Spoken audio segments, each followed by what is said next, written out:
What happens when a ruthless racist gang, fueled by hatred, underestimates a black veteran they see as just another helpless target, only to see his tattoo and freeze in fear? Watch as a seasoned soldier, a man who's seen the darkest sides of humanity, takes on his toughest challenge yet, facing his old Special Forces team member who went rogue and created a merciless gang that preys on anyone they deem inferior.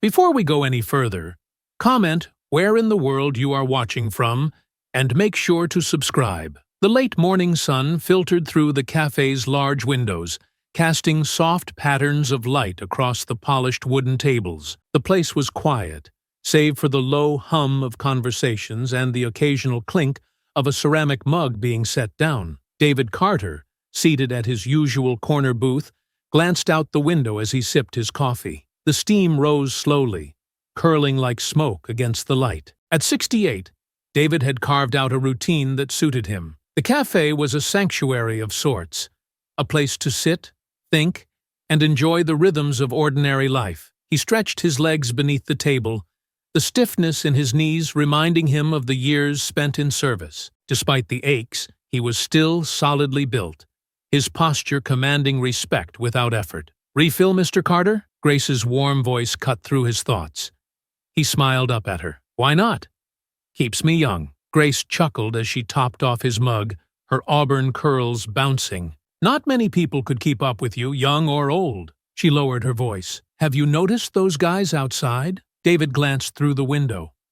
4 men loitered near the cafe's entrance, their laughter carrying faintly on the breeze. They leaned against the brick wall, their body language sharp and territorial. David took another sip, his expression unreadable. "They've been hanging around more lately," Grace added, her voice tight. "I've heard things about them." "Don't worry about me," David replied evenly, his eyes not leaving the men. The bell above the door jingled as the group entered, their boots thudding against the floor, conversations hushed. The leader, a burly man with a shaved head and a confident sneer, scanned the room.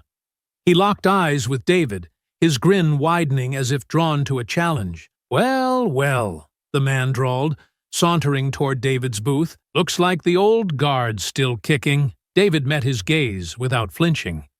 He didn't respond, letting the moment stretch. The silence between them was taut, the air charged with something unsaid but deeply understood. The man's smirk faltered for the briefest second, but he recovered quickly. "Mind if we join you?" he asked, the question clearly rhetorical. David leaned back slightly, his calm voice cutting through the tension. "That depends. Can you handle sitting quietly?" The burly man grinned as he slid into the booth across from David without waiting for an invitation. His cronies loitered by the counter, their stares hard and mocking as they surveyed the room. The hum of conversations faded into uneasy silence, leaving only the faint clatter of a spoon against a mug. "You don't get it, old man," Mike began, leaning forward with a grin that didn't reach his eyes. "There's places for people like you. And this ain't one of them." David met his gaze, calm and steady. "Didn't know there were rules for sitting in a cafe." Paul, the wiry one with a patchy beard, barked a laugh. "Oh, there's rules. First one, know your place. Second one, don't think you're welcome when you're not." He glanced at David's weathered hands and added, "You really think anyone here gives a damn about some old black veteran?" The others snickered, their laughter sharp and hollow. Grace, standing behind the counter, slammed her hands on the counter. "Enough! You don't talk to him like that in my cafe." Mike turned toward her, his smirk deepening. "Your cafe," he repeated mockingly.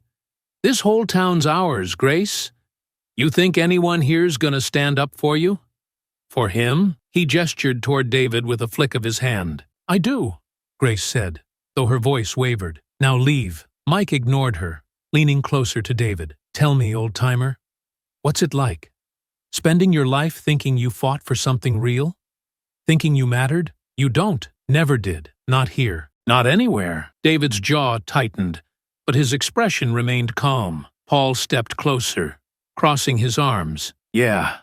What did you even fight for? A country that barely tolerates you? Bet you spent more time cleaning boots than firing a weapon. They don't want you, old man. Hell, Nobody does. The words stung the air, heavy with venom. A few patrons shifted uneasily in their seats, but no one said a word. Must feel good, Mike continued, his voice dripping with mockery. Sitting here, pretending you belong. Pretending anyone's gonna stand up for you when it really counts. But you don't. Black. White, it doesn't matter. You're just another nobody trying to relive his glory days in a town that doesn't care. David finally set his coffee cup down. The clink of ceramic against wood unnaturally loud in the tense silence. Funny, you seem to care an awful lot about me sitting here. Mike's grin faltered, but he recovered quickly. Care?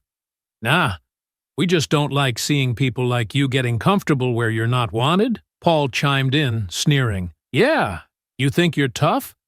Bet you didn't even see real combat. Bet you were just another token they threw into the ranks to make themselves feel good. David's voice was low, steady. You talk a lot for someone who's never earned the right to be in those ranks. The comment struck a nerve, and Paul lunged forward.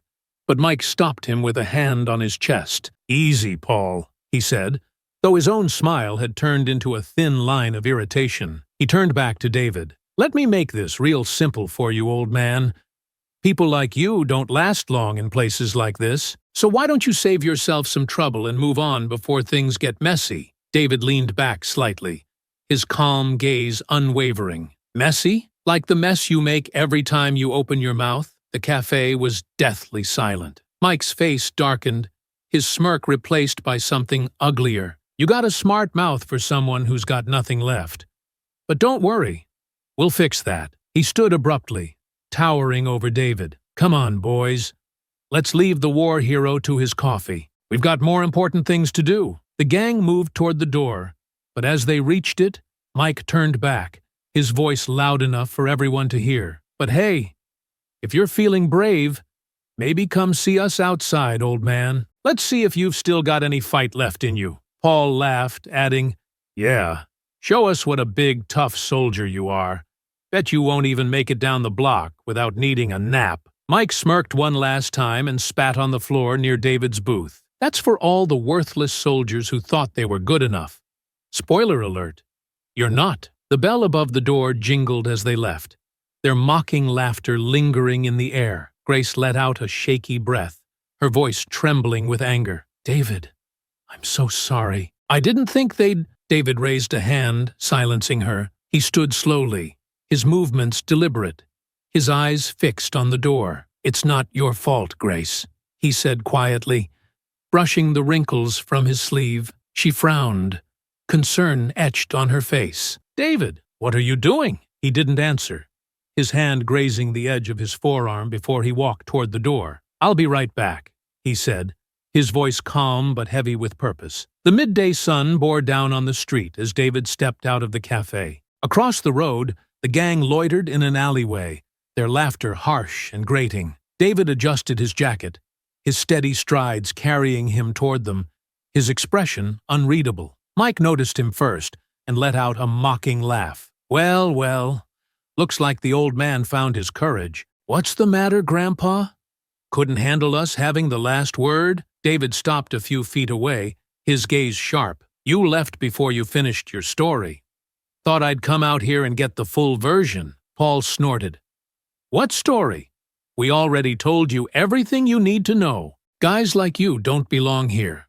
That's all there is to it. Mike stepped closer, his grin widening. Yeah, but since you're so curious, I'll spell it out for you. We're cleaning up this town, getting rid of the filth that's been dragging it down for years. That means your kind. David's voice was low and steady. And what kind is that? Paul sneered, leaning against the brick wall. Don't play dumb. You know exactly what we mean. Black, old, useless. Take your pick. You're the problem. Mike chuckled, shaking his head. You walk around like you're somebody, like you've earned respect. But you're just another washed-up vet trying to relive his glory days. Newsflash, old man. Nobody cares what you did. Not here. Not anywhere. David's jaw tightened, but he didn't respond. Letting their words hang in the air, Paul pushed off the wall, stepping closer. You think anyone's going to stand up for you? Nobody wants you here, and if you're too stupid to figure that out, maybe we ought to teach you." Mike smirked. "Yeah, you look like you could use a reminder about who runs this town." David finally spoke, his voice calm but sharp. "You think running your mouth makes you powerful? All I see are a bunch of cowards hiding behind hate." The comment struck a nerve. Mike's smirk vanished, replaced by a scowl. "Cowards!" he spat. "You don't know a damn thing about us." "Then explain it to me," David said, his tone unyielding. Mike stepped closer, his voice low and venomous. "We're building something real. Strength, loyalty, brotherhood. Everything this country used to stand for before it got overrun by people like you." Paul laughed. "Yeah, we don't need your kind messing it up again. You're done, old man." David's calm demeanor cracked, his voice dropping to a growl. "You think strength is tearing others down? That loyalty is hate? You have no idea what real strength looks like." Paul lunged first, swinging wildly at David's chest. David sidestepped effortlessly, grabbing Paul's wrist and twisting it until the wiry man cried out in pain. He shoved him back, sending him stumbling into the alley wall. Mike charged next, his fist aimed at David's jaw. David ducked and countered with a precise strike to Mike's ribs, making him stagger. A third man hesitated, but then joined the fray, aiming a kick at David's side. David blocked it, twisting the attacker's leg and forcing him to the ground. The fight was brief, but brutal. David moved with the efficiency of a man who'd spent decades mastering his body, his age doing nothing to dull his reflexes. One by one, the gang members faltered, their confidence replaced by frustration and pain. Mike managed to grab David's arm during a scuffle, slamming him against the brick wall. "Big talk for someone who's about to—" His words stopped abruptly, as his eyes fell on David's forearm, where his sleeve had ridden up during the fight. "What? What the hell is that?" Mike stammered, his voice shaking. David frowned, following Mike's gaze. His tattoo, once a symbol of camaraderie and pride, was now the center of the gang leader's attention. Paul froze mid-motion, his expression shifting from anger to shock. "No way," he muttered, his voice barely above a whisper. "That's not possible." The third man, still clutching his side, scrambled to his feet, his face pale. It's the same as his," he stuttered, backing away. David adjusted his sleeve, narrowing his eyes. "You know this tattoo?" Mike's bravado had evaporated entirely, replaced by something David couldn't quite place. Fear and recognition. He stepped back, shaking his head. We've seen it before," he muttered. Paul grabbed Mike's arm. "We gotta go. Now." David's voice stopped them cold. "You're not going anywhere. Not until you tell me what you know." Mike hesitated, then blurted out, "It's Jack's. He has the same one." David's eyes widened slightly, the name hitting him like a punch to the gut. "Jack?" Paul nodded quickly, his fear palpable. "Yeah, Jack Evans. He's the one who—" "Shut up!"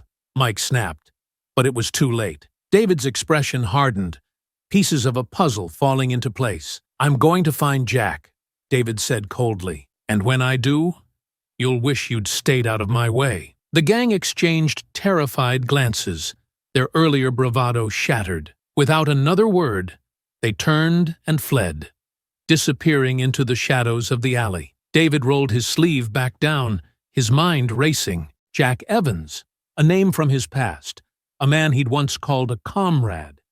And now, a man who was clearly at the heart of something far darker than David had imagined. As he turned back toward the cafe, his resolve hardened. This wasn't over, not by a long shot. The cafe was quieter than usual when David stepped back inside, the door's bell ringing softly above him. Grace stood behind the counter, her face tight with worry. The handful of remaining patrons glanced at him, their expressions a mix of curiosity and unease, before quickly returning to their drinks. David walked to his corner booth and sat down heavily, his thoughts a storm of questions and memories. Grace hesitated for a moment before walking over, holding a fresh pot of coffee. She set it down on the table and slid into the seat across from him. "What happened out there?" she asked, her voice low but urgent. David didn't answer right away. He stared at his hands, his sleeve now pulled back into place, hiding the tattoo that had rattled the gang. His voice, when he finally spoke, was calm but edged with tension. They recognized something they shouldn't have. Grace frowned, confused. Recognized what? David hesitated, then unbuttoned his cuff and rolled his sleeve up just enough to expose the intricate tattoo. Grace leaned closer, her brow furrowing. "What is it?" "It's a mark," David said, his voice heavy with meaning. "A mark of the unit I served with. Elite forces. We called ourselves the Ghosts." He paused, letting the weight of the words sink in. "Not many people know about us, and the ones who do, they don't forget." Grace stared at the tattoo, then at David, her concern deepening. "And they knew what it was?" David nodded. "They knew. They recognized it immediately. And they mentioned a name. Jack Evans." He leaned back, crossing his arms as his eyes narrowed in thought. "He was part of my unit. We served together, but we never saw eye to eye. Jack always had ideas, twisted ideas about loyalty, strength, and what it meant to be part of something bigger." Grace's voice dropped to a whisper. "Do you think he's connected to them, to that gang?" David's jaw tightened. "It's not a coincidence. Jack's the type who'd twist what we stood for into something ugly. If he's leading them, it means he's taken the values we bled for and turned them into a weapon for hate." Grace's hands trembled slightly as she clasped them together. "What do you think they're planning? Why are they here?" David shook his head. "I don't know yet. But whatever it is, it's bigger than some punks harassing people in a cafe. They talked about cleaning up the town and taking it back." His voice grew colder. "It's hate, plain and simple, and Jack's behind it." Grace glanced at the other patrons, lowering her voice further. "You're not thinking of getting involved, are you? David, these people are dangerous." David met her gaze, his eyes steely. "I've faced dangerous people before, and I'm not about to let them poison this town with their hate, especially not if Jack's involved." Grace leaned forward, her voice urgent. "You're not in the field anymore, David. You're one man. What if they come after you, or after the cafe?" David's lips pressed into a thin line. "If they come after me, they'll regret it. And if they think they can bully this town into submission, they've got another thing coming." He paused, then added, "I need to know more about them. Where they operate, what they're planning. Can you think of anyone who might have seen or heard something?" Grace thought for a moment before nodding. "There's a guy who works nights at the gas station on Main. He's always talking about the trouble they cause. Says he sees them hanging around a warehouse by the old train tracks. Maybe he knows something." David nodded. "That's a start. If they've got a base of operations, that's where I'll begin." Grace reached out, her hand briefly touching his arm. "Just be careful, David. I've seen the way they look at people who stand up to them. They don't just want to hurt you. They want to make an example out of you." David's expression softened slightly. "I've been an example before, Grace. This won't be the first time." He rolled his sleeve back down and buttoned it. "But thank you." Grace hesitated, then stood up, pouring another cup of coffee for him before walking back behind the counter. David watched her go, his mind already turning over what he'd learned. Jack Evans. After all these years, it made sense now, the fear he'd seen in their eyes when they recognized the tattoo. Jack had always been a leader, but not in the way that inspired trust or camaraderie. He ruled with intimidation, twisting the strong into instruments of his will. David clenched his fist, his knuckles whitening as memories of his time in the unit resurfaced. Jack had always been ambitious, always pushing boundaries. But this, to take what they'd fought for and twist it into hate and terror, it wasn't just an insult, it was a betrayal. He drained the last of his coffee and stood, slipping a few bills onto the table. As he walked toward the door, Grace called out, "Let me know if you need anything." David turned back, giving her a small nod. "I will." Stepping into the sunlight, he glanced down the road, his eyes narrowing. The gang thought they could scare him into submission. Jack thought he could turn their shared past into something vile. They were wrong. David Carter was no stranger to danger, and this fight, it was only just beginning. The sun dipped low in the sky as David approached the edge of town, his boots crunching softly on the gravel road. The air smelled faintly of rust and oil, a lingering reminder of the trains that had once passed through the now abandoned tracks. Ahead, the outline of the warehouse came into view, a hulking structure of corrugated metal and shattered windows, its edges softened by overgrown weeds. David slowed his pace, scanning the area. A single street lamp buzzed to life, casting a dim pool of light over the warehouse entrance. Parked nearby were two vehicles, a battered pickup truck and an older model sedan, their presence confirming that the gang was inside. Keeping to the shadows, David moved closer, his steps deliberate and silent. The perimeter was poorly guarded, a testament to their arrogance. From his vantage point near a pile of discarded crates, he could hear muffled voices filtering out from the building. "Tonight's the night," one of them said, his tone excited. "Jack said it's time to send a message. Show everyone we're not messing around." David's jaw tightened. He crouched lower, edging toward a partially open window. Peering inside, he spotted three men gathered around a folding table, a crude map spread out before them. "What about the cafe?" another voice asked. David recognized it immediately. "Mike, that woman keeps giving us trouble. Maybe we should deal with her first." David's grip on the windowsill tightened, but he forced himself to remain still, listening. "No," Mike continued, jabbing a finger at the map. "We start with the houses on the edge of town. Hit them where it hurts. Jack says we need to make it clear this is our territory now. They don't leave. They burn." David felt a surge of anger rise in his chest. The gang wasn't just content with intimidation. They were escalating to destruction, targeting families and livelihoods. "Paul's out getting the supplies," another man said. "We'll hit the first house just after midnight. Jack said to leave a mark so they know who's behind it." David's mind raced. They weren't just thugs. They were organized, their violence deliberate and calculated. And Jack's name hung over every word like a shadow, his influence shaping their every move. One of the men leaned back in his chair, his laughter harsh and grating. "And what about the old man from the cafe? Mike said he put up a fight." Mike scoffed. "That fossil? He's nothing. Let him try to stop us again. Jack's got plans for him anyway. Says he wants to handle it personally." David's stomach twisted. Jack wasn't just leading them. He was orchestrating every move.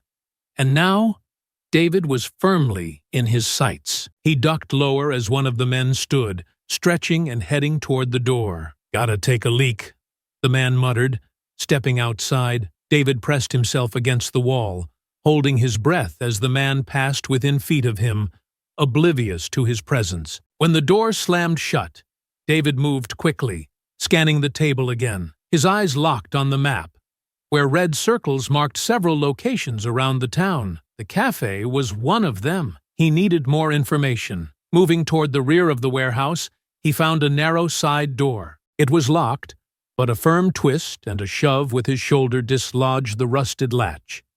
He slipped inside, careful to keep to the shadows. The interior of the warehouse was a chaotic mess of stacked crates, tools, and discarded beer cans.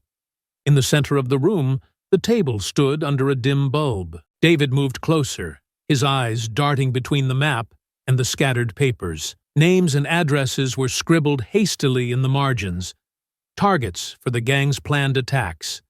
His eyes narrowed as he scanned the map, committing the locations to memory. These weren't random acts of violence. Jack was targeting specific people, likely those who opposed him or represented the diversity he sought to erase from the town. The sound of footsteps echoed from the far end of the warehouse. David slipped behind a stack of crates, his muscles coiled and ready. The man who had gone outside returned, scratching his head as he rejoined the others at the table. "Paul back yet?" the man asked. Mike shook his head. "Not yet, but he'd better hurry. Jack's expecting us to be ready when he gets here." David's heart quickened. Jack was coming tonight. This was his chance to learn more, to confront him, even. But first, he needed to get out undetected. As the men resumed their conversation, David eased his way back toward the side door. His movements were practiced and silent, but the tension was palpable. One wrong step, one accidental sound, and he'd have 3 men to deal with before Jack even arrived. He slipped outside, the cool night air a stark contrast to the stifling heat of the warehouse. Moving quickly, he returned to the shadows near the vehicles, his mind already planning his next move. The gang wasn't just posturing. They were preparing to escalate, their hatred ready to ignite into violence. And Jack was at the center of it all, pulling the strings with ruthless precision. David clenched his fists as he headed back toward town. He'd seen enough to know the fight ahead wouldn't be easy.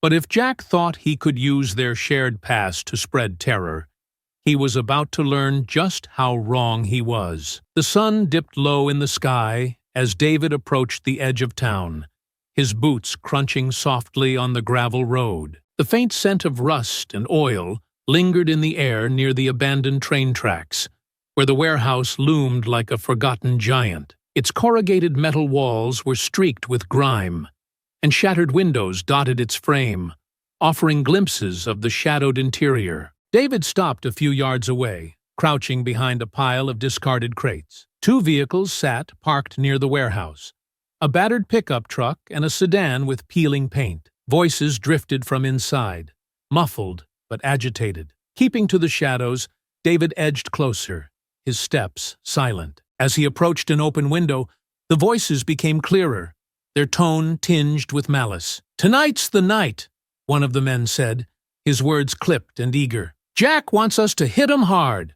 Show everyone we're serious." David's jaw tightened. He pressed his back against the wall, craning his neck to get a better view through the gap. Inside, 3 men stood around a folding table, a crumpled map spread out before them. "What about that cafe?" another voice asked. David recognized it instantly.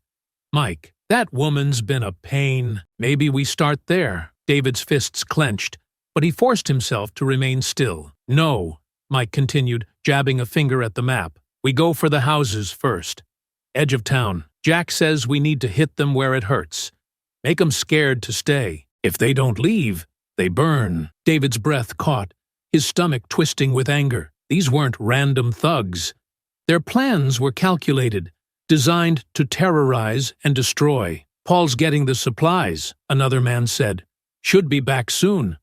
Once we've got the gear, we start at midnight." "Jack's orders." One of the men leaned back, a cruel laugh escaping his lips. "And the old guy from the cafe?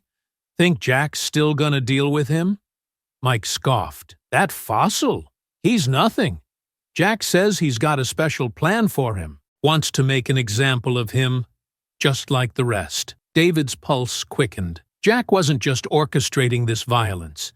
He was making it personal. He ducked lower as one of the men stood, stretching and heading toward the door. "Gotta take a leak," the man muttered, stepping outside. David pressed himself flat against the wall, holding his breath as the man passed within feet of him. When the door slammed shut, David moved quickly, scanning the table again. His eyes locked on the map, where red circles marked locations around the town. The cafe was one of them. He crept toward the rear of the warehouse, finding a rusted side door.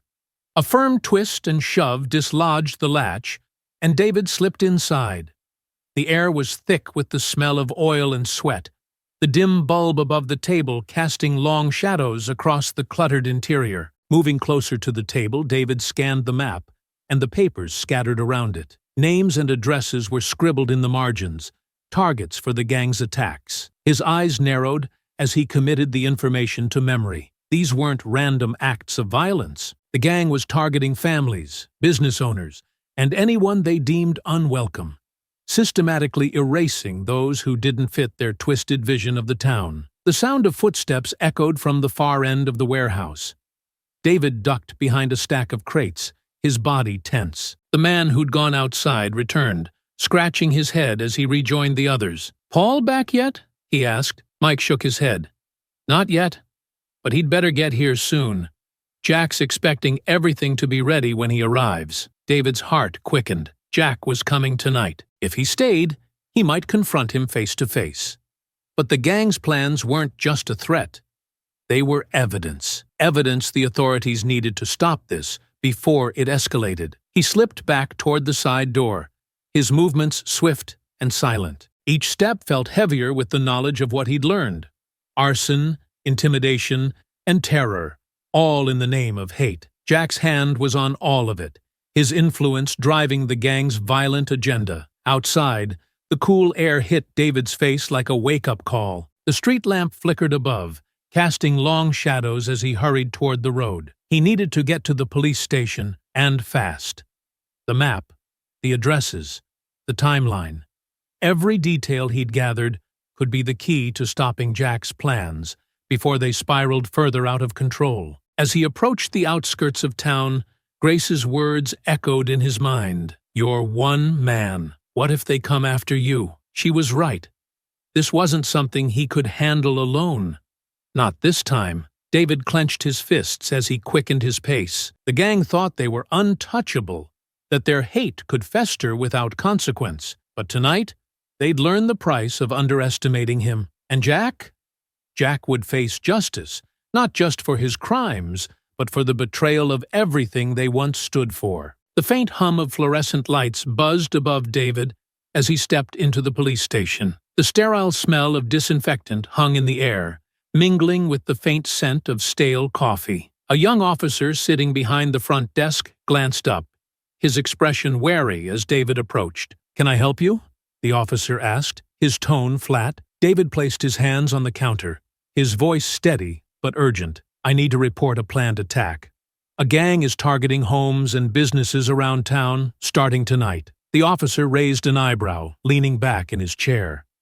"A gang? Which one?" "You've seen them around," David replied, his jaw tightening. "They hang out at the cafe and the warehouse by the old train tracks. Their leader's name is Jack Evans." The officer's expression shifted slightly, but he didn't seem alarmed. "Do you have proof of this planned attack?" David's patience thinned, but he kept his tone measured. "I was at their warehouse. I saw the map they're using to mark targets. They're planning to start burning homes at midnight. Families are in danger." The officer frowned, typing something into his computer. "You were trespassing on their property." David leaned forward, his voice sharp. "Are you seriously more concerned about trespassing than stopping them from burning this town to the ground?" The sharpness of his tone caught the attention of another officer, a middle-aged man with graying hair, who approached the desk. "What's going on here?" David turned to face him. "Your department has a gang problem. I just came from their hideout. They're planning an attack tonight, and they're starting with homes on the edge of town." The older officer studied David, his expression unreadable. "Who are you?" "David Carter, retired military." He rolled up his sleeve, exposing the tattoo. "Jack Evans was in my unit. He's the one leading this." Recognition flickered in the officer's eyes, but it was quickly masked.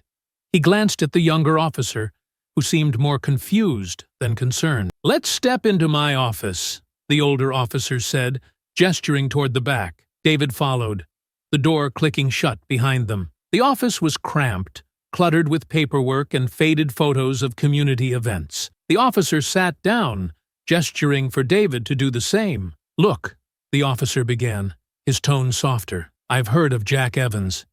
His name's come up before, but nothing's ever stuck. If what you're saying is true, we'll handle it. But we need more than just your word." David's frustration boiled beneath the surface. "You don't need more than my word. I saw the map. I heard them planning.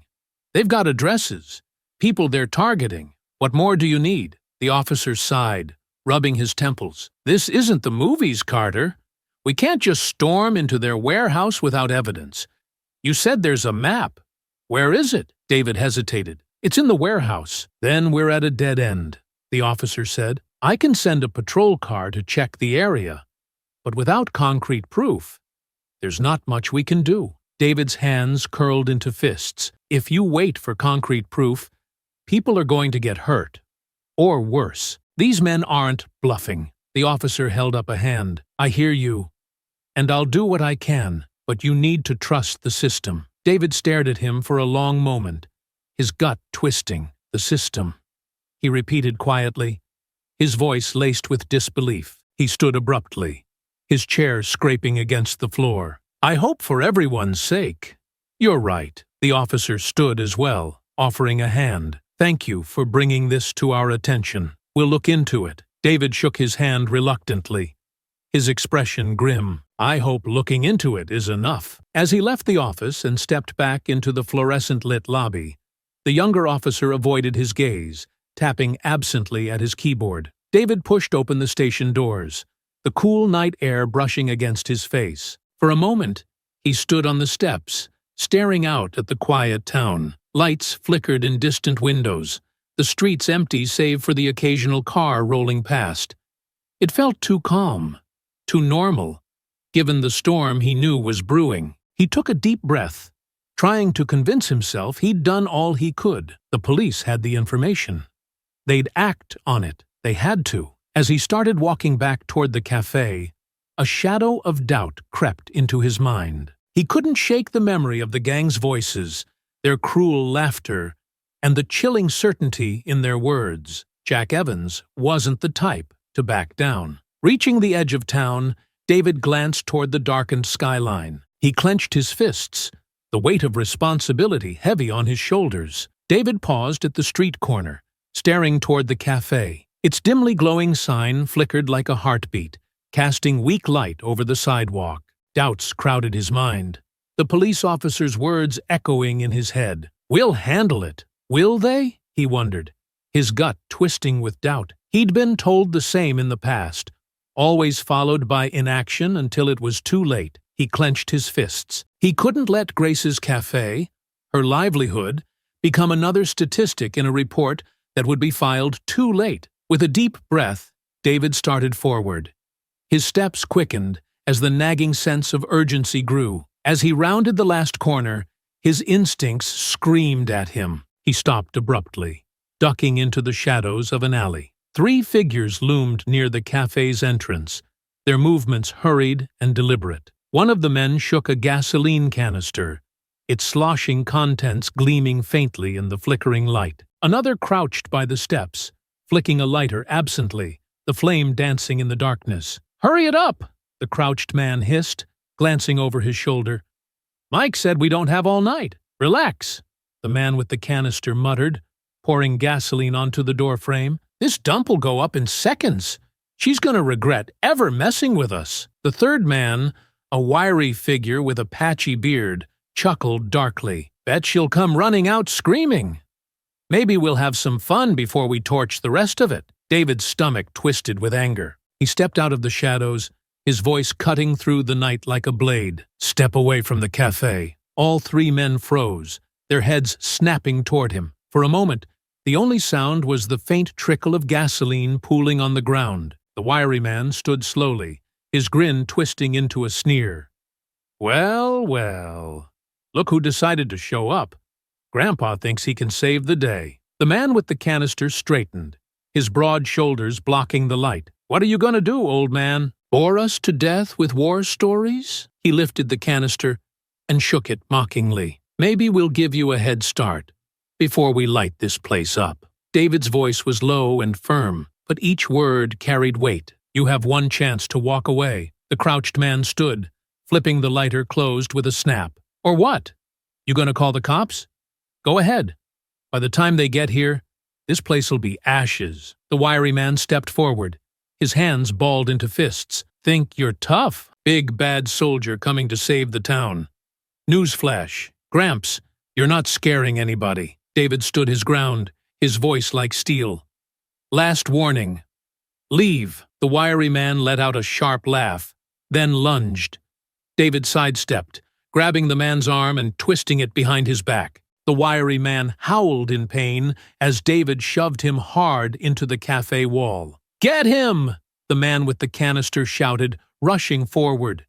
He swung the heavy container like a weapon, aiming for David's head. David ducked, the canister narrowly missing as it slammed into the wall with a dull thud. David countered with a sharp punch to the man's ribs, forcing him to stagger back. The crouched man joined the fray, pulling a crowbar from his jacket.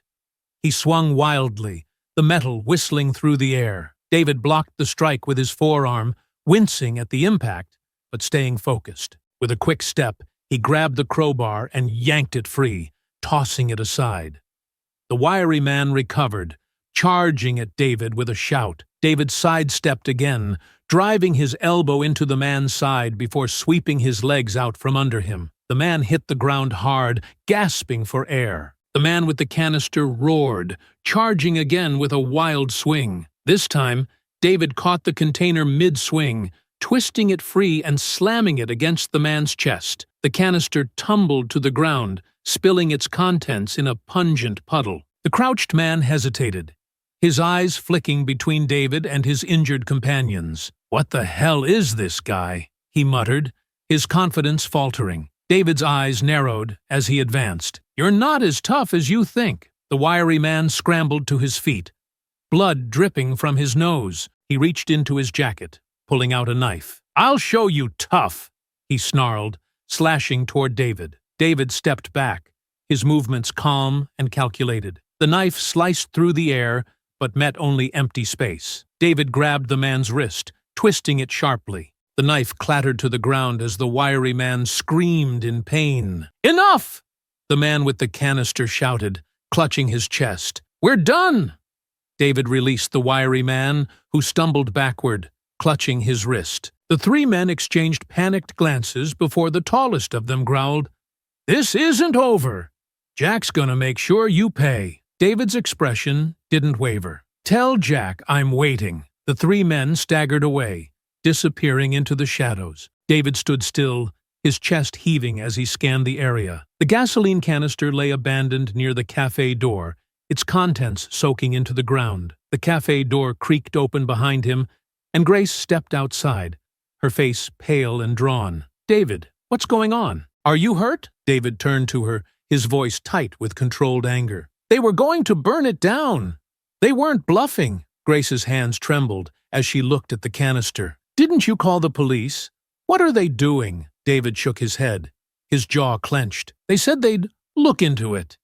This is their version of action." Grace wrapped her arms around herself, fear flashing across her face. "What now?" David's gaze shifted toward the horizon, where the faint glow of the warehouse district loomed in the distance. His voice was cold and resolute. "We don't wait. We stop this ourselves." David sprinted through the quiet streets, his breath coming in sharp bursts. His boots struck the pavement in a steady rhythm, but his thoughts were anything but. The cold night air burned in his lungs, but it was nothing compared to the fire of regret gnawing at his chest. "I should have done more." The image of the warehouse map flashed in his mind, the red circles marking homes, businesses, and lives about to be shattered. He'd memorized those locations, convinced it was enough to pass the information to the police. Convinced they would act. But now, with the gasoline still soaking the cafe's doorstep and the gang's threats echoing in his ears, he knew better. "I should have stopped them when I had the chance," he muttered under his breath, his jaw tightening. He could still hear their laughter, the casual way they'd planned destruction like it was nothing. "I should have stopped them right then and there." The faint sound of shouting broke through his thoughts, yanking him back to the present. He turned a corner, his eyes scanning the street ahead. A group of neighbors had gathered outside a small house, their voices frantic as smoke billowed from the front porch. Flames licked at the edges of the wooden frame, casting an orange glow against the night. David pushed forward, skidding to a stop in front of the house. A man in his 40s stood at the edge of the porch, trying to douse the flames with a garden hose. The water hissed and steamed as it hit the fire, barely keeping it at bay. "What happened?" David demanded, his voice cutting through the chaos. The man glanced at him, his face pale and streaked with soot. "3 men. They came out of nowhere, tossed something onto the porch and ran. I barely got my family out in time." David's fists clenched as the man's words confirmed his fears. The gang was already moving, their plans set in motion. He grabbed the hose, stepping closer to the flames and aiming the spray at the base of the fire. The flames sputtered, reluctant to die, but David didn't stop until the last ember faded into smoke. "You need to call the fire department," he said, handing the hose back, "and the police. Tell them everything you saw." The man nodded shakily. "What about them? The ones who did this?" David turned, his expression grim. "I'll deal with them," He didn't wait for a response. Already moving toward the next target etched in his memory. His legs burned as he pushed himself harder, his heart pounding with urgency. Every second felt like an eternity. How many more are there? How much damage have they already done? As he approached the edge of town, another plume of smoke rose into the sky. This one blacker and denser than before. The sight made his stomach twist. He veered toward it, cutting through an alley to save time. When he emerged onto the street, he saw them. 2 gang members standing near the back of a hardware store, their faces illuminated by the faint glow of flames dancing in a trash can. One of them held a makeshift torch, the firelight casting jagged shadows across his sneering face. "Hurry up," the taller one said, his voice sharp. "Mike said to hit as many places as we can before Jack shows up." The other laughed, spinning the torch in his hand. "This place? Easy pickings. Nobody here to stop us." David stepped forward, his voice echoing in the stillness. "You're wrong about that." The 2 men spun around, their eyes narrowing as they took him in. For a moment, there was silence, the tension crackling in the air like a live wire. "Well, look who it is," the taller man said, his sneer returning. "Thought we taught you your lesson back at the cafe." "You didn't teach me anything," David said evenly, his stance firm. The man with the torch chuckled, tossing it casually from hand to hand. "Big talk for someone who's outnumbered." "You really think you can stop us?" David's eyes flicked to the trash can, where embers were beginning to drift upward, threatening to spread. He shifted his weight, his voice cold. "I've stopped worse than you." The taller man growled, lunging forward. David sidestepped, grabbing the man's arm and twisting it sharply. The man cried out as the torch clattered to the ground, its flames sputtering out. David followed with a swift strike to the man's stomach, doubling him over. The second man hesitated, his bravado faltering. "You're gonna regret this, old man," he muttered, pulling a crowbar from his belt. David didn't wait. He closed the distance in 2 quick strides, his movements precise. The man swung the crowbar wildly, but David ducked, driving his shoulder into the man's chest and sending him crashing into the wall. The crowbar hit the ground with a metallic clang, and the man scrambled to his feet, clutching his ribs. "You're done," David said, his voice like ice. The men exchanged a panicked glance before turning and fleeing into the shadows. David watched them go, his chest heaving as he caught his breath. The embers in the trash can had begun to die. The threat contained, for now. He glanced back at the hardware store, his stomach twisting. He'd stopped this one, but how many more fires had already been set? How many more homes and businesses would fall before the night was over? "This is on me," he thought bitterly. "I should have acted sooner." Clenching his fists, he turned toward the horizon, the faint glow of the warehouse district still visible in the distance.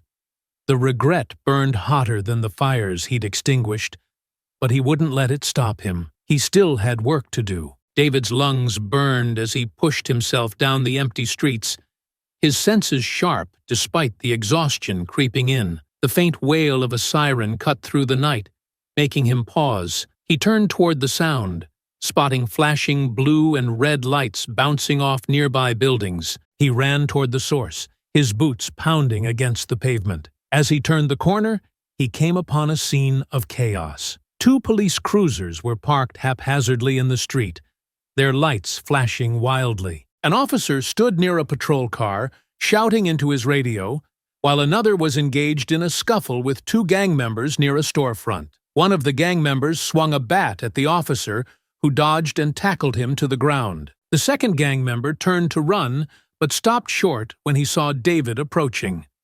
"What the hell?" the man spat, raising a wrench in his hand. David didn't hesitate. He closed the distance in 3 quick strides, grabbing the man's wrist and twisting it sharply. The wrench clattered to the ground as the man yelped in pain. David shoved him against the side of the cruiser, pinning him with one arm. The officer nearest him glanced up, his eyes narrowing in recognition. "Carter?"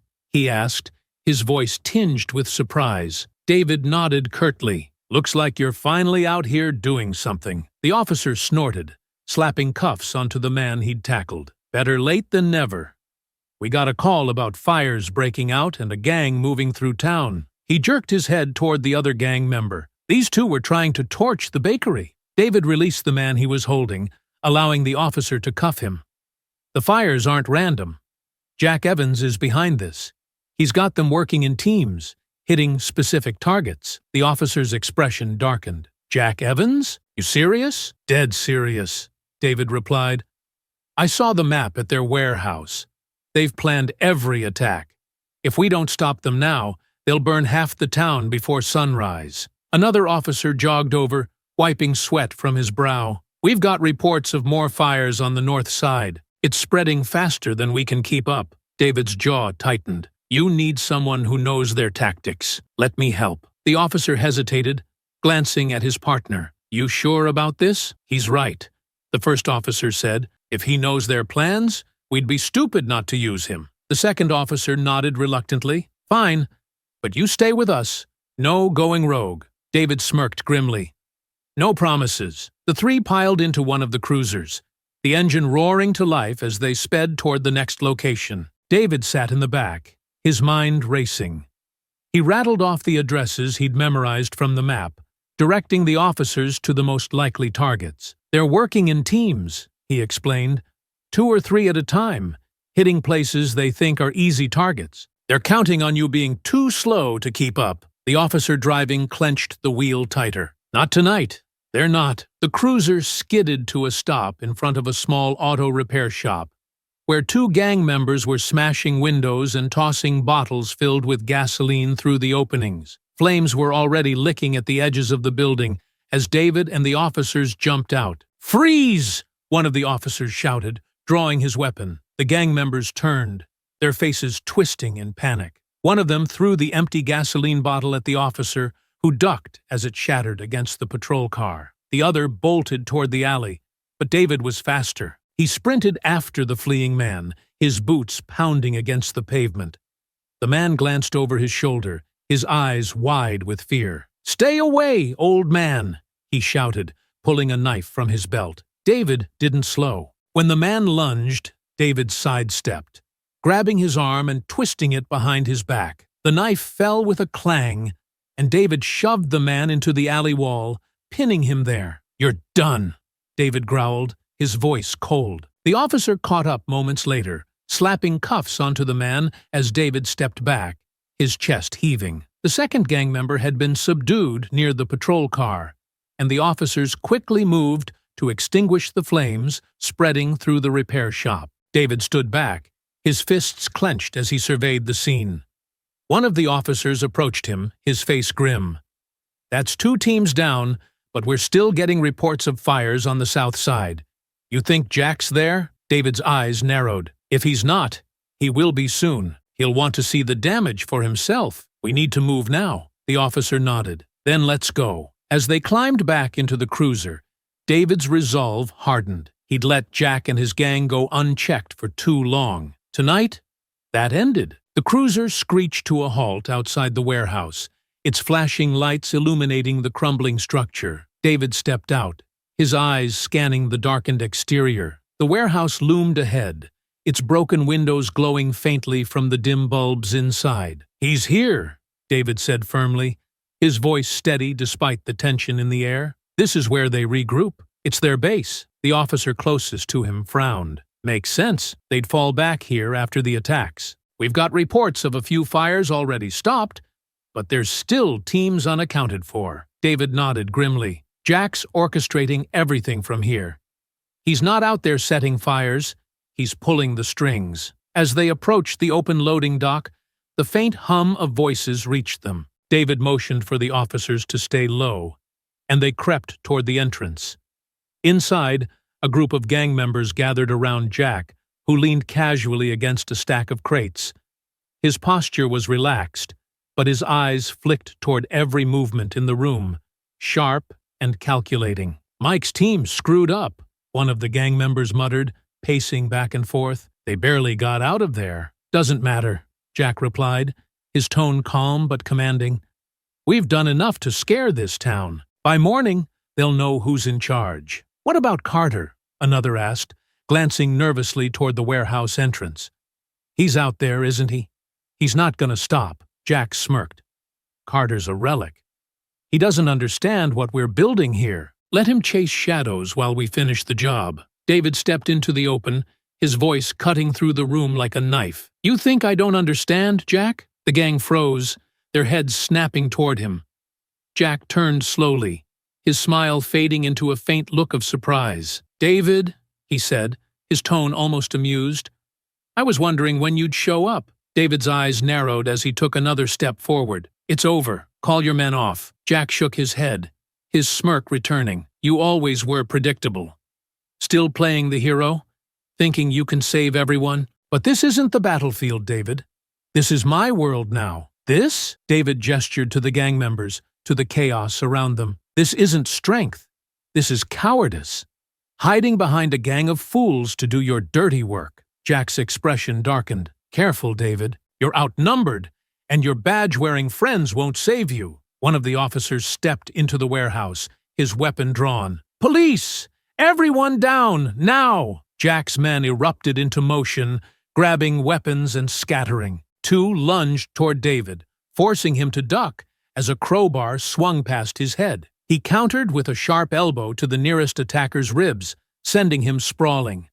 "Keep them busy," Jack barked, backing toward the far end of the warehouse. "I've got other things to handle." David's head snapped toward him. "You're not going anywhere, Jack." But Jack was already slipping into the shadows, his movements swift and deliberate. David turned his attention back to the gang, who were engaging the officers in a chaotic brawl. One officer wrestled a bat away from a gang member, while another exchanged blows with a wiry man wielding a wrench. David moved quickly, grabbing a metal pipe from the ground and blocking a swing aimed at his head. "You think you're gonna stop us, old man?" snarled one of the gang members, lunging at David with a knife. David sidestepped, grabbing the man's wrist and twisting sharply. The knife clattered to the ground, and David shoved the attacker into a stack of crates. "You're nothing but pawns in Jack's game," he said coldly, turning toward the next threat. The officers fought alongside him, their voices commanding as they shouted for the gang to surrender. But the fight was fierce,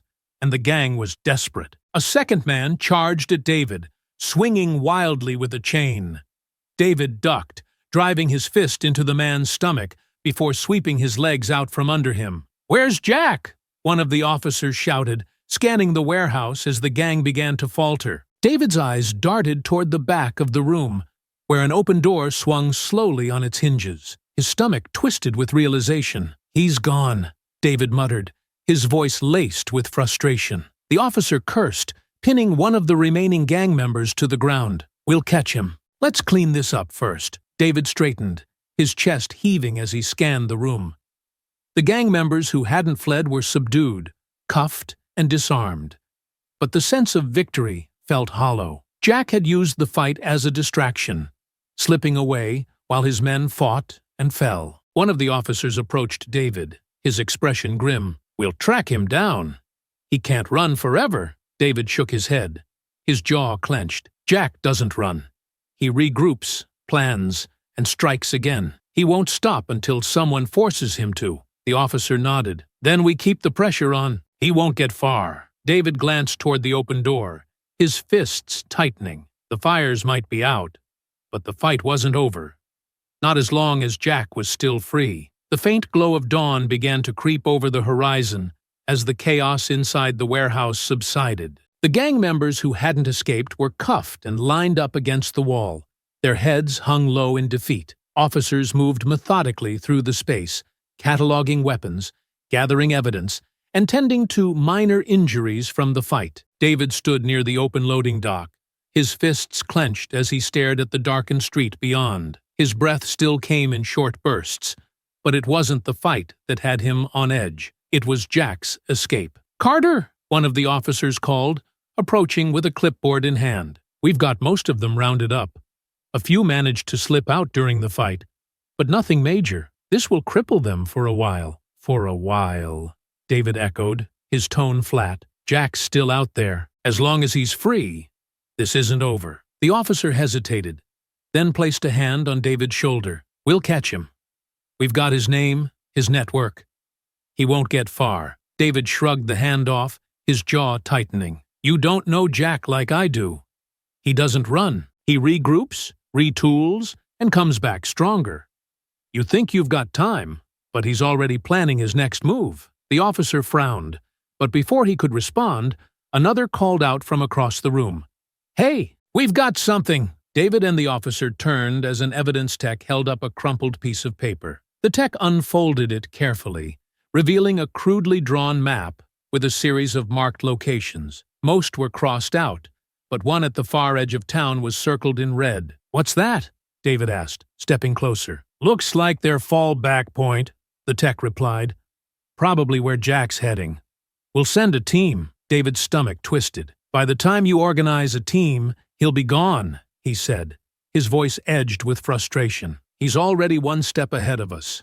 I'm not waiting around while you sort out paperwork." The officer bristled. "We can't just send you out there alone.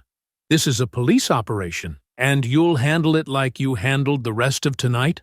David snapped. He took a deep breath, reining in his temper. "Look, I'm not saying you're not trying, but Jack's playing a different game. He knows how you work. He's counting on you being slow." The officer glanced at the map, then back at David. "You're really going after him, aren't you?" David's expression hardened. "You can either back me up or stay out of my way. But I'm not letting him walk." The officer sighed, rubbing the back of his neck. "Fine, but you need to be smart about this. If you find him, call it in. Don't try to handle him alone." David didn't respond. He took one last look at the map, memorizing the location before turning toward the door. As he stepped outside, the cool morning air hit his face, carrying the faint smell of smoke and ash. The town was waking up to the aftermath of the gang's destruction. Charred buildings, shattered windows, and frightened residents piecing their lives back together. Guilt twisted in his chest. This didn't have to happen, he thought bitterly. If I'd acted sooner, maybe some of this could have been prevented. But he knew there was no undoing the past. All he could do now was stop Jack before the damage got worse. He walked quickly, his steps purposeful, as he left the warehouse district behind. Memories of Jack flooded his mind as he moved through the quiet streets. They'd once been brothers in arms, bound by a code that meant everything to David. But Jack had always walked a fine line, questioning orders, challenging authority, and embracing a darker interpretation of strength and loyalty. "I should have stopped him back then," David thought. "I saw the signs. I knew what he was capable of." He shook his head, trying to push the thoughts away. Regret wouldn't help him now. Jack was a threat, not just to the town, but to everything David stood for. He couldn't rely on anyone else to deal with him. Not the police, not the system. This was personal. As he neared the edge of town, the landscape became sparser, the buildings giving way to open fields and patches of forest. The location marked on the map wasn't far now, a secluded property hidden from view, the perfect place for Jack to regroup.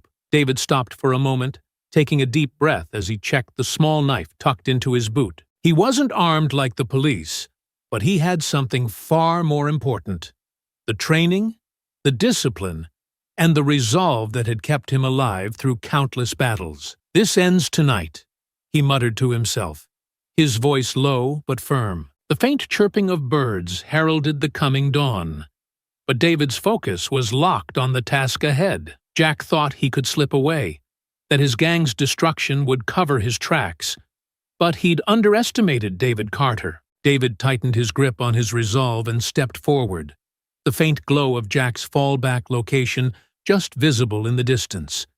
He was ready for whatever came next. David moved through the underbrush with practiced precision, his breath steady despite the tension knotting in his chest. The faint glow of a fire flickered through the trees ahead, drawing him toward a dilapidated cabin barely visible in the gloom. Jack's vehicle was parked haphazardly in front, its tires caked in mud. David crouched low, scanning the area for movement. The night had gone eerily quiet, save for the faint crackle of the fire. No guards, no ambush, just the telltale calm before a storm. He crept closer, his fingers brushing against the hilt of his knife. Pushing the door open slowly, he entered the cabin, his boots silent on the creaking floor. Jack was there, sitting near the fire with his back turned, a bottle of whiskey in one hand. "Took you long enough," Jack said without turning, his voice calm and mocking. David stepped further inside, his stance ready.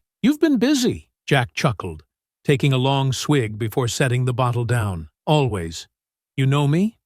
Can't sit still for long. Burning homes, terrorizing families," David said coldly.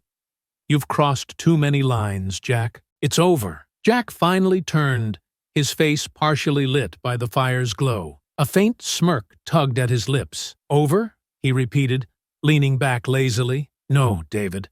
This is just the beginning. But hey, it's nice of you to stop by. You always did have a knack for showing up late." David's fists clenched, his voice hard. "You've betrayed everything we stood for, everything we fought for." Jack's smirk twisted into something darker. "We fought for a lie, David. Rules, loyalty, honor. They're all chains. The world doesn't care about men like us. I figured that out a long time ago." "You didn't figure anything out," David shot back. "You gave up. You're too weak to face what we really stood for. So you built this nightmare to hide from your own failure." Jack's eyes narrowed, the firelight reflecting in them like a predator's glare. "Careful, David. You're walking on thin ice." David stepped closer. "No more games. No more running. This ends here." Jack's expression hardened. In one fluid motion, he rose from his seat, pulling a knife from his belt. "You think you can take me, old friend? Let's see if you've still got it." Jack lunged. The blade aimed for David's chest. David twisted to the side, deflecting the attack with his forearm and countering with a sharp elbow to Jack's ribs. Jack grunted but didn't falter, swinging the knife in a wide arc. David ducked, landing a quick jab to Jack's jaw that staggered him. Jack recovered quickly, his movements fluid and deliberate. "Still quick," he muttered, circling David like a predator. "But let's see how long you last." David kept his guard up, his eyes locked on Jack's every move. "I've been through worse than you, Jack. You don't scare me." "Good," Jack said with a grin. "Fear makes things boring." He lunged again, feinting left before slashing toward David's side. David sidestepped, grabbing Jack's wrist and twisting sharply. Jack winced, but used his free hand to drive a punch into David's stomach, forcing him to release his grip. David stumbled back, but quickly regained his footing. "You've always been full of dirty tricks," he said, his voice steady. Jack shrugged, his smirk returning. "It's not about tricks, David. It's about winning." The two clashed again, their movements fast and brutal. Jack's knife flashed in the firelight as he aimed for David's shoulder, but David blocked the strike with his forearm, using the momentum to drive Jack back against the wall. Jack retaliated with a sharp kick to David's shin, forcing him to step back. "You've slowed down," Jack taunted, wiping blood from the corner of his mouth. "Guess time's catching up with you." David smirked grimly. "Not enough to let you win." Jack charged, the knife in a reverse grip. David ducked low, sweeping Jack's legs out from under him. Jack hit the ground hard, but rolled to his feet in one fluid motion, slashing upward as he rose. The blade grazed David's arm, drawing a thin line of blood. "You always were too soft," Jack sneered, pressing the attack. "That's why you couldn't stop me before." David deflected the next strike, twisting Jack's wrist until the knife fell to the ground. Jack didn't hesitate. He lunged with his bare hands, grappling with David as the two slammed into the table. The whiskey bottle shattered, its contents soaking the wood and filling the air with a sharp, acrid scent. The fight turned raw, the two men trading blows with a ferocity born of years of shared history and betrayal. Jack landed a solid punch to David's ribs, but David countered with a headbutt that sent Jack reeling. "Is this all you've got?" Jack spat, blood dripping from his nose. "No wonder they forgot about you.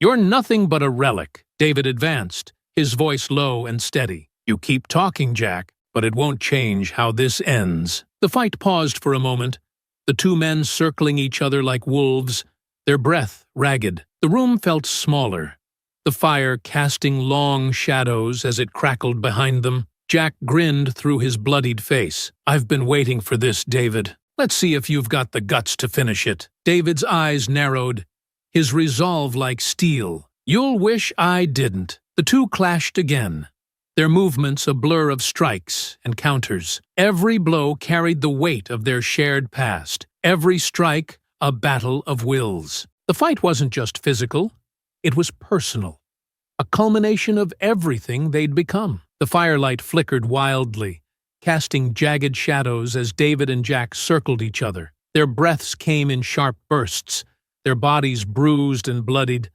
but neither man showed any sign of stopping. The cabin seemed smaller now, the air thick with the scent of smoke, whiskey, and sweat. "You always thought you were better than me," Jack spat, his voice a low growl. "But here we are, just two broken soldiers, fighting for nothing." David wiped blood from the corner of his mouth, his gaze steady. "You're fighting for nothing. I'm here to end this." Jack lunged, his fists swinging with reckless aggression. David ducked under the first punch, grabbing Jack's arm and twisting it into a lock. Jack grunted, slamming his elbow backward into David's chest to break free. The two grappled, their boots scuffing against the whiskey-soaked floor as they wrestled for control. Jack slammed David against the wall, his hands gripping David's shoulders like a vice. "You can't win this, Carter," he snarled. "You're too soft." "Always have been." David gritted his teeth, his mind racing as Jack's strength bore down on him. His eyes flicked to the shattered whiskey bottle on the ground, its jagged neck glinting in the firelight. With a sudden burst of motion, David dropped to one knee, using Jack's momentum to flip him over his shoulder. Jack hit the ground hard, the air rushing from his lungs, but he recovered quickly, scrambling to his feet. David snatched up the broken bottle, holding it defensively as Jack advanced again. "Really?" Jack sneered, his lips curling into a grin. "Gonna cut me like some street thug?" David didn't respond. Instead, he tossed the bottle into the fire, where the alcohol-soaked glass erupted in a sudden blaze. Jack flinched, his reflexes betraying his momentary shock. That was all David needed. He surged forward, grabbing a broken piece of the table. With precision born of years of training, he used it as an improvised staff, spinning it to deflect Jack's strikes and forcing him to retreat. Jack growled in frustration, throwing a wild punch that David sidestepped easily. David countered with a sharp jab to Jack's ribs, then followed with a sweep of the wooden staff, knocking Jack's legs out from under him. Jack hit the ground again, his face twisted in rage. "Stay down, Jack," David said, his voice like steel. Jack pushed himself up slowly, his movements slower now, but his eyes burned with defiance. "You think this is over?" he hissed, pulling a second knife from his boot. "It's never over." David's mind worked quickly, his gaze darting to the fire, the overturned table and the broken remnants of the room around them. Jack was relentless, but he was predictable. His attacks fueled by anger, not strategy. As Jack lunged again, David used the staff to block the strike, twisting his body to disarm the knife with a precise strike to Jack's wrist. The knife clattered to the floor, and David followed with a quick, spinning strike that caught Jack squarely in the chest, sending him staggering back into the flame's glow. Jack coughed, his chest heaving as he steadied himself. His eyes flicked to the ground, searching for another weapon, but David was already closing in. He dropped the staff, grabbing Jack by the collar and slamming him against the wall. "You don't get to walk away from this," David growled, his face inches from Jack's. "Not this time," Jack struggled, his strength fading. "You're not better than me," he spat weakly.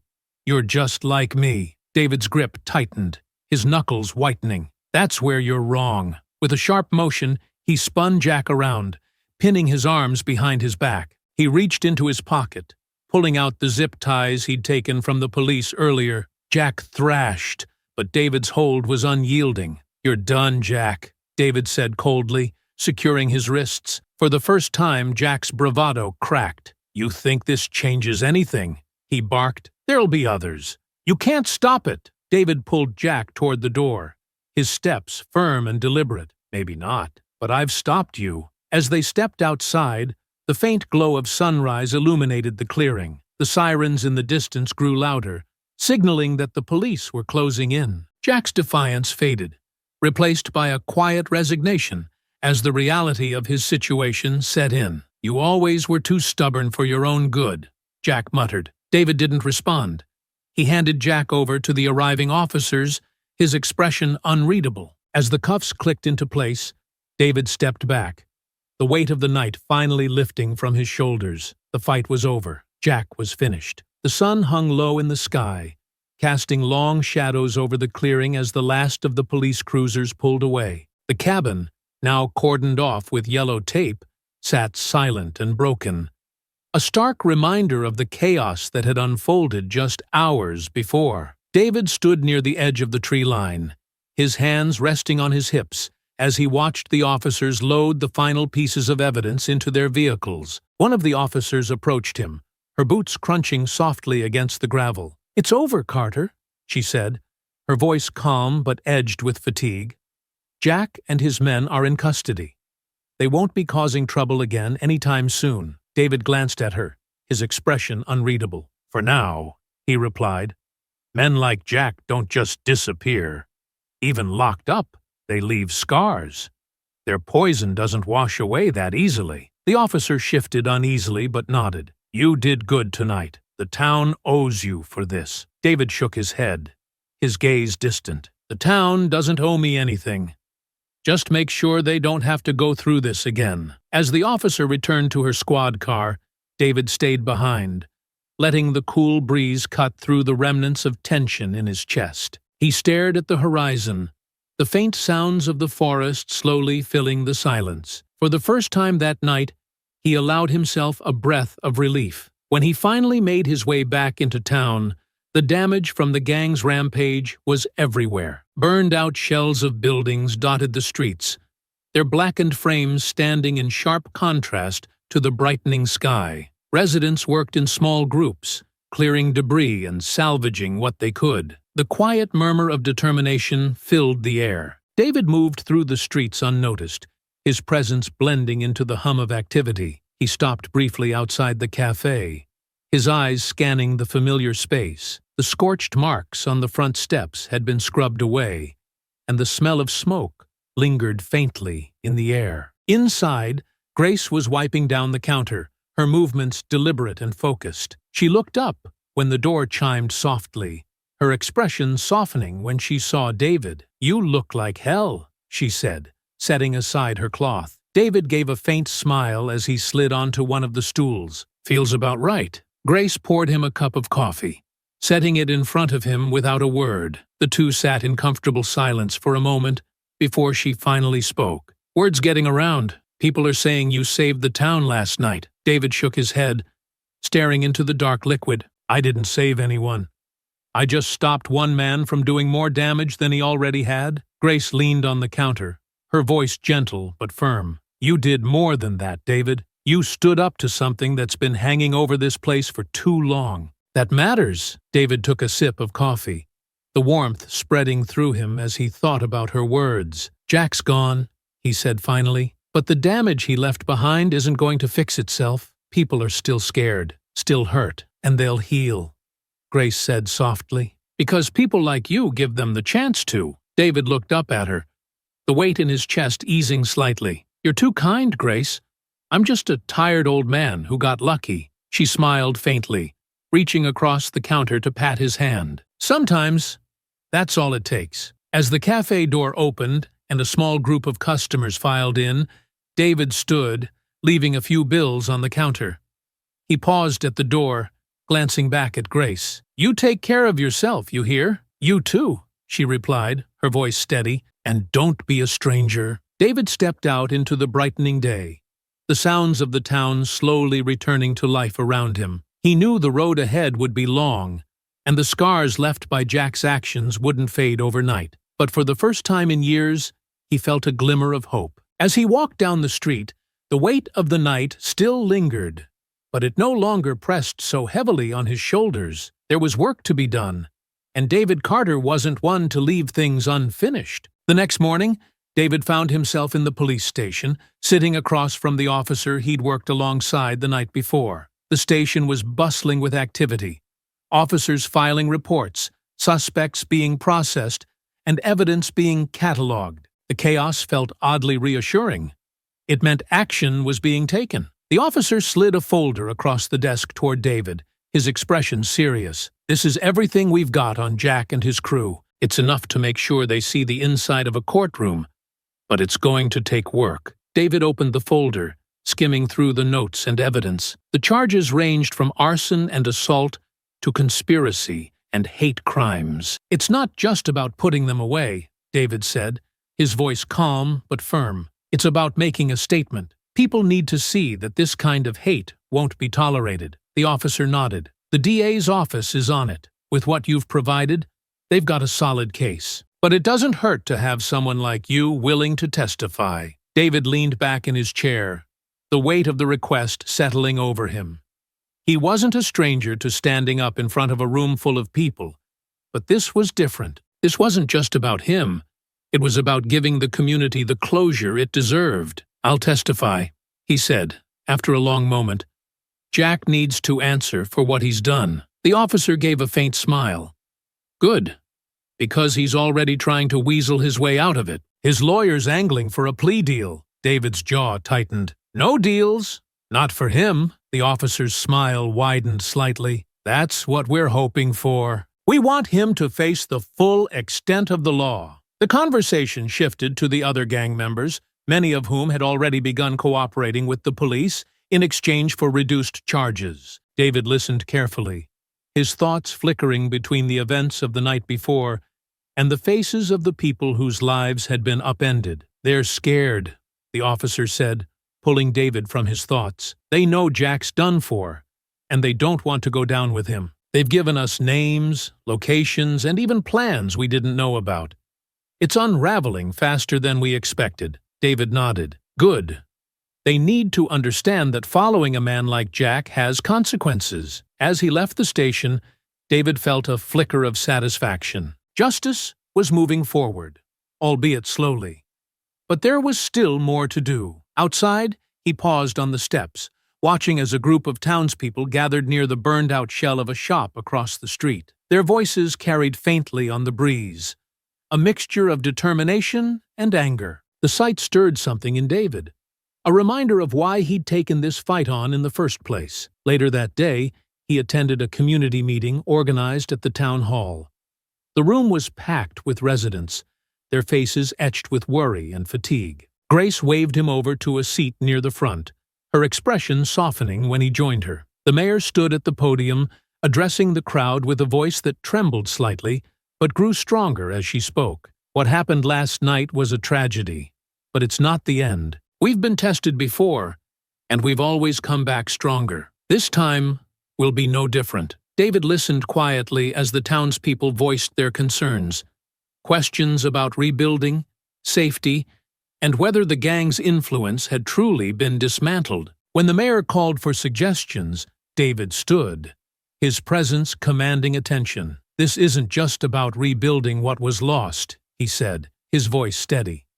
"It's about making sure this never happens again. Jack and his men thrived because they thought no one would stand up to them. We need to show them, and anyone like them, that this town won't tolerate hate." There was a murmur of agreement, and one of the residents stood. "What can we do?" she asked, her voice tinged with uncertainty. "We're not fighters like you." David shook his head. "You don't need to be fighters. You need to be united. Report suspicious activity.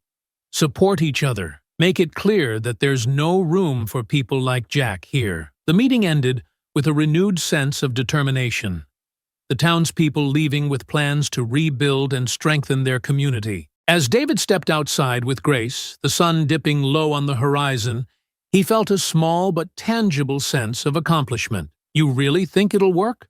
Grace asked, her voice quiet. David glanced at her, his expression thoughtful. "It has to. Otherwise, everything we fought for last night means nothing." She nodded, her gaze lingering on him. "You know, you've done more for this town than you realize." David didn't respond immediately, his eyes fixed on the horizon. "It's not about what I've done. It's about what happens next." As the evening settled over the town, David walked home, his steps heavy but purposeful. Jack's trial would come, and the town would heal. But for now, David was content knowing that the fight, at least for this moment, was over. The courtroom buzzed with muted tension as people filed in, their conversations hushed and expectant. The seats were packed with townspeople, some there out of curiosity, others seeking closure for the destruction Jack and his gang had caused. David sat near the front, his broad shoulders squared and his expression unreadable. This was the moment he had fought for, the culmination of weeks of preparation and reflection. Jack was led into the courtroom in shackles, his head held high despite the grim circumstances. The defiance in his eyes hadn't faded, though it was now tinged with the faintest hint of resignation. Behind him, several of his gang members shuffled in, their postures varying between sullen and defeated. The weight of their actions and the evidence against them had finally sunk in. The trial unfolded over several days, each session exposing the gang's calculated cruelty. Prosecutors presented evidence of arson, assault, and hate crimes, weaving a damning narrative that left no room for doubt. Witnesses testified about the terror Jack and his men had inflicted on the town, their voices trembling but resolute as they recounted the events. David took the stand on the second day, his presence commanding the room. He spoke with precision and clarity, detailing the night he'd confronted Jack and his gang. His words painted a vivid picture of the danger they posed, but he also emphasized the resilience of the town and the importance of holding people like Jack accountable. "You knew him," the prosecutor said during cross-examination. "You served alongside him. Did you ever think he could become this?" David paused, his gaze steady. "I saw signs," he admitted, "but I didn't stop him when I should have. That's why I'm here now, to make sure he doesn't hurt anyone else." Jack's defense was weak at best, relying on claims of misunderstanding and attempts to shift blame onto his subordinates. But the evidence and testimonies were too overwhelming. The jury deliberated for less than a day before delivering their verdict.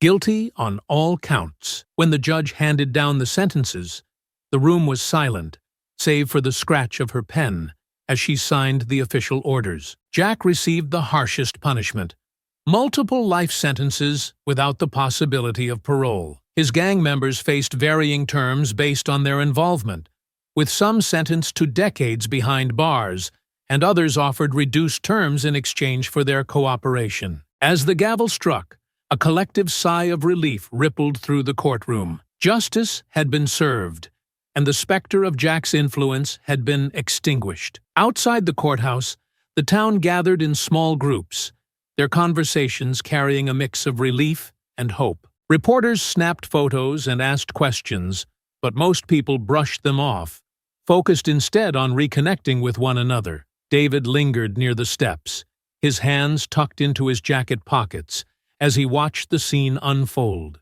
Grace appeared beside him, her expression a mix of pride and exhaustion. "It's done," she said softly. David nodded, his gaze fixed on the horizon. "For now." "You don't think it's over?" she asked, her brow furrowing. "It's over for Jack," David said, "but there are always others like him. People who think they can tear down what others have built because of their own hate and fear. This town's safe for now, but it'll take more than one trial to fix everything." Grace was quiet for a moment, then touched his arm gently. "You've done enough, David. You've given people hope. Let them take it from here." David glanced at her, his expression softening. "Maybe, but I can't help thinking there's more to do." The two stood in comfortable silence as the crowd began to disperse. The town wasn't healed, not entirely, but it was on the path to recovery. Buildings could be rebuilt, and scars could fade. But the memory of what had happened would linger as a reminder of the strength and unity needed to prevent it from happening again. David watched as families walked away together, their laughter and conversation breaking through the lingering tension. For the first time in weeks, he allowed himself a small smile. The fight had been worth it. As the courthouse emptied and the evening settled over the town, David turned to Grace. "You heading back to the cafe?" She nodded. "You?" David shrugged, his hands still tucked into his pockets. "Not yet. Think I'll take a walk." Grace smiled faintly. "Don't be a stranger." David watched her go before turning toward the quieter streets of the town. The weight of the trial was still there, but it felt lighter now, balanced by the knowledge that justice had been served. The town was stronger than the hate that had tried to consume it, and so was he. As the stars began to dot the sky, David walked on, his steps steady and his resolve firm. There was always more work to do, but for now, he let himself breathe. The town was quiet that evening, the hum of daily life returning with slow, deliberate steps. David sat on a weathered bench in the park near the cafe, the faint sounds of rebuilding drifting on the breeze, hammers striking nails, distant voices discussing repairs. It all blended into a backdrop that felt oddly peaceful. He leaned back, his gaze fixed on the sky as the first stars began to appear. His mind wandered through the events of the past few weeks, replaying the chaos, the fear, and the triumph. The fight with Jack, the trial, the relief in the townspeople's faces.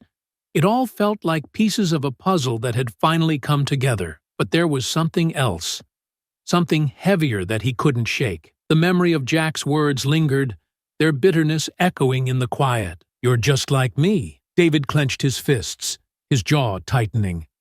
He had spent his entire life trying to be the kind of man who stood up for others, who protected those who couldn't protect themselves. Jack's actions had been a betrayal of everything they had once believed in.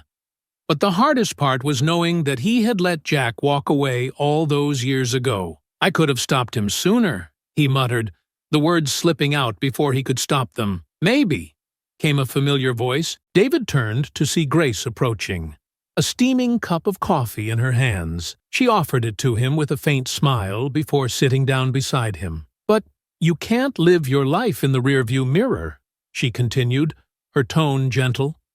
"You did what you could when it mattered. That's all anyone can ask." David took the coffee, letting the warmth seep into his hands. "Doesn't feel like enough," he admitted. "People got hurt.